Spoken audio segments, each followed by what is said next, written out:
So hopefully you come back, you've got a cup of tea in your hand, you've had a bit of a stretch.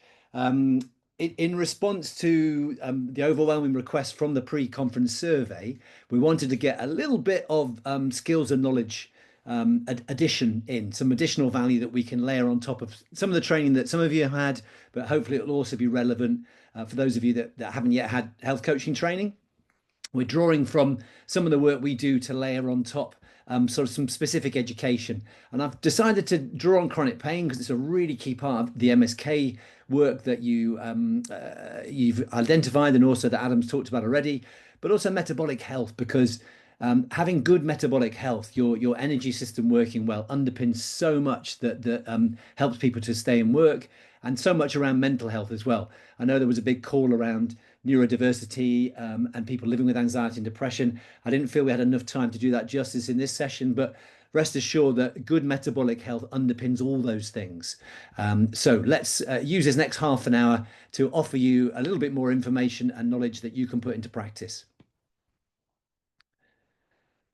But let's start off first of all with the dilemma that we've got, almost like a bit of a warning, really. And this is the big dilemma that anyone who practices coaching has, is that coaching isn't telling. I love this acronym of WAIT, which stands for Why Am I Talking? And I guess the core principle about coaching is you're trying to get people to think for themselves and to come up with their own solutions. And whilst we tell people what to do, it restricts them doing that. So that whilst I'm presenting this, I want you to always hold in mind that actually giving people information can be a great enabler. It can open them up to things they don't know, but it can also shut down their own thinking. So you've got to keep that dilemma in mind. And power dynamics really matter in the coaching context. You often sort of think, well, surely we can do both. We can give things to people, we can do things to people, and they'll do things for themselves. But actually, it tends to work like a bit of a seesaw. And actually, we have to step back from doing to or even doing for the person, which often comes from a place of real caring and wanting to help and support, but actually inhibits the person doing things themselves. And that's what we're aiming for. So we have to step back so that the person can take a lead for themselves. So with that in mind, I'm going to talk a little bit about chronic pain, and some of the background knowledge I think is really useful. And Adam alluded to the pain science that sits behind really good modern care. And I don't know if you've come across the Flipping Pain campaign, but I think they beautifully articulate some of the key modern messages in chronic pain. And they were developed with experts, but also with patients. So there's 6 key messages. Persistent pain or chronic pain is really common, as you'll see in a second. It can affect anyone. It's not your fault. It happens to most of us. Really key, hurt doesn't always mean harm. We're really used to pain being a signal that we've done some damage to our body, but actually that's not the case, as I'll show you in a second. Everything matters when it comes to pain. There's so much that contributes to our experience of pain. Medicines and surgeries are often not the answer. So I've acutely seen this as a GP where we've prescribed, we've injected, we've done all sorts of things, and they actually make very little difference when it comes to long-term pain. Understanding your pain and knowing what's going on can be key. And this last one here, which often causes a bit of controversy, always used to be that we thought once you've got long-standing pain, fibromyalgia, chronic back pain, that actually that you had to just have to live with it. But actually what we're realizing now is that recovery is possible. And people like Adam are demonstrating that there's ways to get people recovered and back into work. But recovery is different from to everybody. We all need pain. We all need the pain message to warn us about things in life. So we're not looking for no pain ever. What we're looking for is a much more manageable level of pain in our life, and that will be different for everybody. So pain is really common. 1 in 3 people have chronic pain, of which 1 in 3 of those have high impact chronic pain. So 12% of the population have high impact chronic pain. That's 1 in 8 of us, which means it interferes on a daily basis with our lives. The most common types are shoulder, back, or neck pain, but other parts of the extremities as well. But it's mostly musculoskeletal. You can see here that it's increases with age, a little bit more common in women than men, but it's still a key factor, a key feature in people even at young age. So 16 to 34, 22% of women and 13% of men live with chronic pain, and people are in work with pain and out of work because of pain. So those life cycles that Sam talked about, it comes into different parts of the healthy life cycle, healthy work life cycle. So understanding pain can be key. And I think what we explain really badly and what we do, we were really working on getting across is that pain is not a marker of tissue damage. Pain is designed to protect us. It's designed to look after us. It is made in the brain. The brain, if you didn't have a brain, you wouldn't have pain. So that's very different to saying it's all in your head, but it is made in the brain.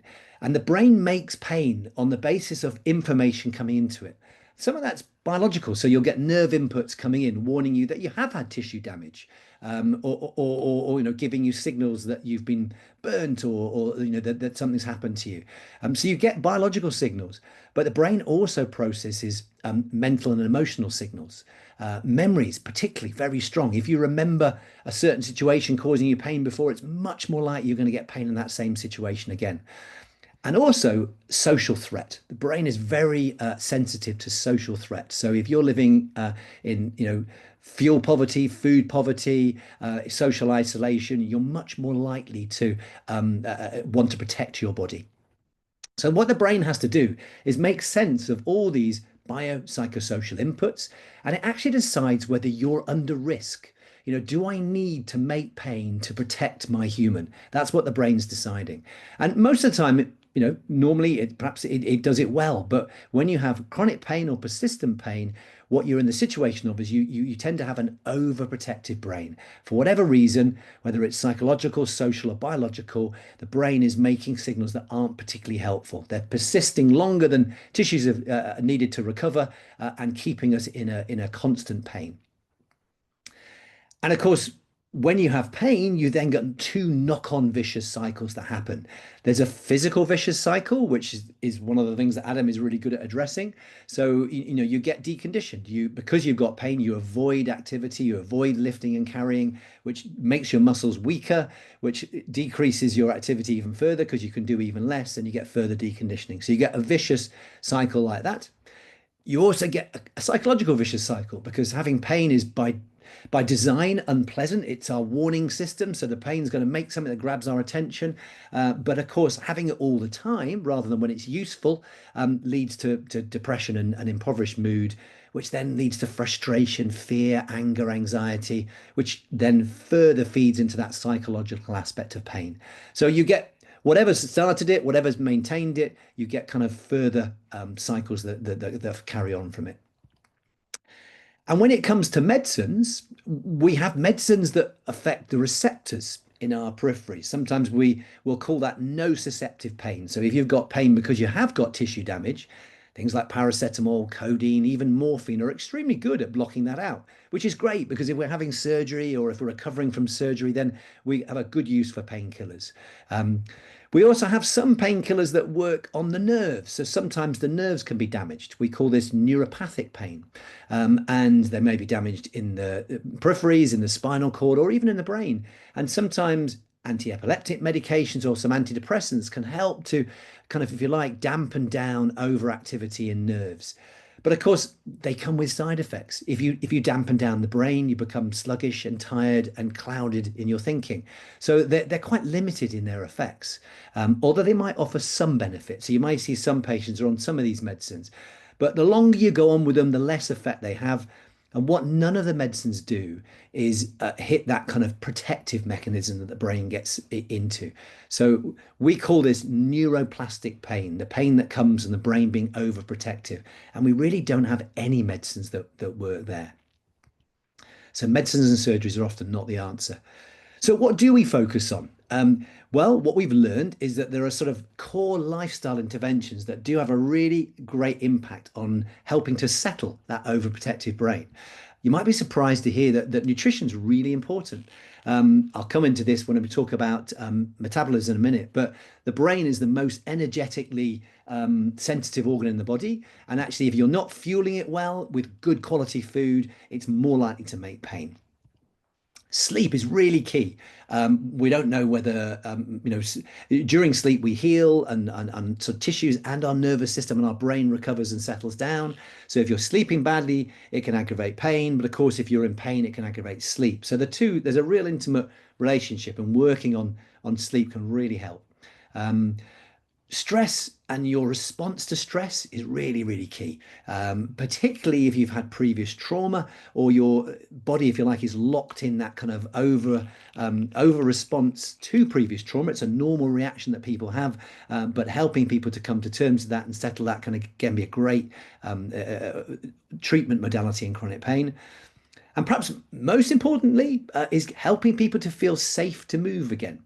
It's funny, isn't it? You see that picture of the guy lifting up the weights in the gym, probably very nervous and very anxious. There's a bit of muscle deconditioning, but a lot of it is just us being very frightened and fearful of moving, and gradually building up movement in a safe way is a great way of helping that overprotective brain to settle down. So there's some core lifestyle interventions. We also know now actually there's some particular mind and body processes we can do. We know that the nervous systems, the two subconscious nervous systems, the sympathetic and parasympathetic, have effects on both our mind and our body. The sympathetic nervous system, your flight and fright, tends to aggravate the protective brain. It'll make your mind sort of hyper alert, anxious, and fearful, and it makes your body, your heart rate race, your muscles faster, so your muscles tight, you're breathing faster, your digestion slows down, and you burn energy, nervous energy, rather than storing energy to power your brain, and that aggravates the overprotective brain. The opposite, when the parasympathetic nervous system is activated, our mind becomes relaxed and calm and kind, and our body slows down and we replenish our energy and repair. So, what we've learned as well is that we can teach people things that can influence these drivers. So, you can go from mind to body with simple breathing exercising, pacing exercises, some approaches to movement I've talked there about, and attention to metabolic health, which I'll come to in a minute, and deliberate muscle relaxation. And that kind of calming the body has an effect on reducing the sympathetic drive and increasing the parasympathetic. Similarly, there's things you can do with your mind that will feed back to the body as well. And you may or may not have heard of some of these techniques. Somatic tracking, I particularly like. It's a very specific technique for helping people to watch and be aware of their pain in the context of feeling safe and making sure they feel safe. And again, really great way of calming the overprotective brain. So there's lots we can do, lots we can teach people, and it does seem to build on really nicely to the sort of health coaching principles. Of course, social context really matters, as Paul has alluded to. So I just wanted to just put those in there, and I'm going to just dive down onto one of those skills, pacing, just to sort of perhaps found that when working with people with chronic pain, this is one of those things that is fantastic at building rapport, because I don't think I've met anybody with lives with chronic pain that doesn't recognize this. And what tends to happen with people with chronic pain, if I draw out a graph there of activity and time, most people will have a baseline at which they sort of generally feel comfortable. I put it in the middle, but for people with chronic pain, it might be right low down. But what tends to happen is that they get frustrated. They get really fed up with the limitations of their physical condition, and they just say sod it, and they push through above their baseline. So they push on. They'll do that extra housework. They'll go walk that extra mile, or go into town. They'll do the shopping, and then of course it flares up their pain. And what they tend to do is withdraw back below their baseline, and stop doing things. Maybe even take themselves to bed. Of course, this is a sort of strange timeline here, but what happens over time is that people will have this sort of swinging, but they'll get frustrated again, they'll push through above the baseline, and they'll withdraw back down. But what happens each time as they get more frustrated and more deconditioned is actually it feels like everything's going downhill. They're doing less and less, and they're pulling back more and more. And we call this cycle boom and bust. And it's not good for that overprotective brain. It fuels despair that things are just going in a downhill direction. I've drawn it as a zigzag line. It might be that there's sustained activity or sustained inactivity, but you get my idea. And then you talk to people with chronic pain, and they will recognize this. They will say, yeah, that's absolutely what happens to me. And it's normal. It's what we would probably all do with that sort of difficult situation. So instead, what coaches or people, anyone supporting someone with chronic pain will try and encourage is what we call base and pace. So instead of booming, if you're going to increase your activity, increase it a little bit and try and maintain that level of activity in your life at a slightly higher level. Then you tend to recondition, get a little bit stronger, you get a bit more psychologically confident, and you can pace up a little bit again and maintain it. Sometimes you might have to pace down a little bit, but don't pull yourself right down below the line. And we call this base and pace, like I said. So one of the strategies that we can teach people when they're working with someone as a health coach is to, recognize when people are boom and busting, build that rapport, and teach them how to base and pace instead. So just thought I'd just throw that in there, and it's an example of some of the skills and techniques we can teach you that don't require medical knowledge, but obviously work really well alongside someone who's got stuck with an overprotective brain. Understanding your pain can be key. Some of these resources here, you asked for tools. These are some of my favorite tools for people living with chronic pain. So Partnering Pain, written by a whole group of pain people who have recovered well from pain. They really know what they're talking about. There's some fantastic early resources there, some stories of hope, which I think is really important. The Flipping Pain I talked about, their website is excellent. Again, perhaps goes into a bit more depth. There's some things to listen to and videos to watch. Live Well with Pain has 10 footsteps, which you can take people through. Again, very non-medical, very about supporting people how to get their sort of regain their confidence and start to regain their activity levels. And this app here seems to be always recommended to me by people who have recovered well from chronic pain. They've taken a lot of those techniques like somatic tracking and reframing and language reconsideration and put it in an app format. It is a pay for thing, but actually as a healthcare professional, you can sign up to it and get 6 weeks. You can refer your patients to 6 weeks free use. So it's really worth investigating that. I think it's a really useful tool for people that are ready for it. Perhaps not everybody, but when you think they can use digital resource and they're ready for it, it's great. And I can see Adam giving the thumbs up there. And my favorite explanatory video for people is Tame the Beast. So I gave you that overprotective explanation. That video there, Tame the Beast, is just 5 minutes long, and it's really good at helping to explain to people what's going on with chronic pain. So a little bit of a rattle through of some of the things that might be useful for you in terms of chronic pain, which almost always workplaces related to MSK chronic pain. So the other thing I wanted to turn attention to was just to give you a little bit of insight around metabolism and why it's so important. And again, what we can potentially draw their knowledge to that is non-medical. So our metabolism, if you like, you think of it as like the kind of the fire, the kind of our energy system that powers our steam engine. I like that as a metaphor because it works quite well. Because in order to keep us going full steam ahead, there's some things we have to control. We control our temperature, and we have really careful body systems that do that. We control our water levels. We have thirst, and we drink, and we use our kidneys. So we're pretty good at doing that. We need the right fuel. And the two key ones for us are sugar and fat. And we need oxygen to burn our fuel. And again, we automatically keep our temperature right, our water levels right, and we keep breathing. But the thing that we're really not so good at is our fuel level. And so that's the area we can really have an influence over our metabolism. And I love this quote from Jeff McDonald, who's the ex-global director for HR for Unilever. And people often say our greatest asset is our people. But he actually says our greatest asset is not our people, it's the energy of our people. So if we can help people to show up, whether it's in their lives or for work with more energy, it's going to be a great enabler. So I'm going to just focus a little bit about the right fuel. Again, just as a sort of background, a little bit of background knowledge for you, and a taster of some of the stuff that we could take you through a little bit more if you were interested through some of our courses. So what's so key in metabolism, diabetes, obesity, pre-diabetes is how we manage sugar. And we have a system for managing sugar. In fact, you may be surprised to hear that most of the time, all of us have around 1 teaspoon of sugar in our 5 liters of blood. We control it really carefully, and we have a great system to do that. It's called our insulin system. So as sugar comes into our system, insulin gets released, and it pushes the sugar into our tissues, our muscles, our brain, and we use that for to power us through the day, to think. We even use it when we're sleeping at night, and it works really well. Fantastic. If our sugar levels rise, we release more insulin. We push it into our tissues, into our muscles, into our brain, and use it. But If the tissues are full, if we've got enough sugar around, what insulin is designed to do is to store that sugar as fat. Store it for a rainy day when we might need it, which again is a really important and healthy function of how we work. Trouble comes in our lives when we have just way too much sugar in our bloodstream and in our system. And if that happens, if we end up with too much sugar in our bloodstream, we get symptoms and we get long-term damage. So again, our insulin system is really carefully primed to try and take sugar out. We will release more insulin. We'll try and squeeze more into our tissues. They're really full, so we store more as fat. Again, which is great until we just have too much fat.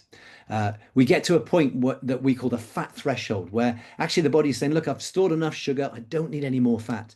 And at that point, the body stops our insulin working, makes us insulin resistant. Now, once you're insulin resistant, you're getting a real vicious cycle because if the sugar's still there, you're going to produce more insulin, the tissues are still full, the insulin's not working so well. And that is the cycle that then progresses to type 2 diabetes. But of course, the story does go on, unfortunately, because if the insulin really can't keep up, then that sugar level spills over. And that is the point at which we then diagnose people with type 2 diabetes when the sugar starts to spill over in the bloodstream. But what's actually been happening is this kind of compensatory mechanism has been going on often for more than 10 years. The body's been desperately trying to compensate before this happens. So when we diagnose someone with diabetes or even pre-diabetes, it's really the end of a kind of a journey for people. So why do I tell you this? Because actually understanding what's going on can be crucial in terms of how we explain it and how we resolve it. Because effectively, the body's fighting itself. The insulin is in a battle with your tissues. Do you let sugar build up in the bloodstream, or do you squeeze more sugar into fat in the tissues? And it's absolutely exhausting. It depletes your energy and it stops you refueling. So it's no wonder you have low energy when this is going on. And it typically happens at any age. It can happen into old age as well. You can, with your body as it's aging, fighting, it's not a great picture. So what it opens up to us is an understanding we can explain to people, but it brings us to what we can do about it. And what's crucial in this is understanding where the sugar is coming from in the first place. And there's two main sources. We make sugar. So actually, we don't need to eat any sugar at all. We'll make as much as we need. We make it in the liver. But it's worth remembering that we'll make more sugar in the liver at times of stress or poor sleep or burnout. So sometimes it's something to be aware of. But for most people, most of the sugar that's driving this is coming from what we eat and drink. And some of that is small sugars, individual sugars that taste sweet that we get in fizzy drinks and sugar enhanced products. But a lot of it comes from carbohydrates, which are basically sugars all holding hands in a long chain. The starchy foods that like potatoes and pasta and rice that we perhaps may not be quite so aware of being sweet, but actually provide a huge volume of sugar. So understanding this can really help us to help people to regain control over their metabolism. And how do we manage it then? So there's two ways really. Well, in the short term, we can simply reduce the carbohydrate stress on the system. And it's a great way to re-energize people. There's a sort of build-in period for a couple of weeks whilst you're switching fuels, but by 3 or 4 weeks, you can actually have the system running much better. And when I say switching fuels, what you're encouraging people to do is to use fat as a fuel instead of the sugar. It's actually much better for us to use fat, whether that's fat we're eating, or actually ideally we'd be burning off all that fat that we've stored. So helping people to burn their own fat instead of their sugar is a great way of long-term reversal of this insulin resistance. As you come down with your fat threshold, your insulin starts working again normally, and your energy system goes back to normal long-term. So there's some short-term and some long-term things we can do. What that often ends up playing out for people is a sort of personalized fueling approach, but generally for a lot of people, it's lower carbohydrate and actually higher fat, healthy fats and proteins in the diet. Again, what does that look like for what people can eat? We can go into this. There's lots of resources there around things that can guide people towards a diet that's more suitable for them. But as a basic bottom line, as a GP, I'm often saying to people, it's about eating real food. Real food tends to have the right mix of protein and fats and tends to be naturally low in certainly those quick release sugars and generally low in quick release carbohydrates as well. And what is real food? Well, real food is the ingredients. Real food doesn't have ingredients. They are ingredients themselves. You don't see a list of ingredients on the side of an egg. And there are great apps out there. I particularly like this one, the Freshwell app. And we'll send these slides around for you afterwards. But if you wanted to, you could just scan that QR code and it will take you to the Freshwell app there. And they have some really lovely resources for helping people to understand what might be sort of low, medium, or high sources of carbohydrate in their diet. So I tell you these things again, not to overwhelm you with information, but just to give you a little indication to sort of some of the places I think we can take you in terms of your coaching knowledge and how you can support people to do things that are non-medical, but can help them to sort of change their lifestyle to think about things differently. But I'm going to finish just with one last slide, and this is just again to come back to what I started on really. This is to remind you that there very much is a hierarchy in terms of what works well.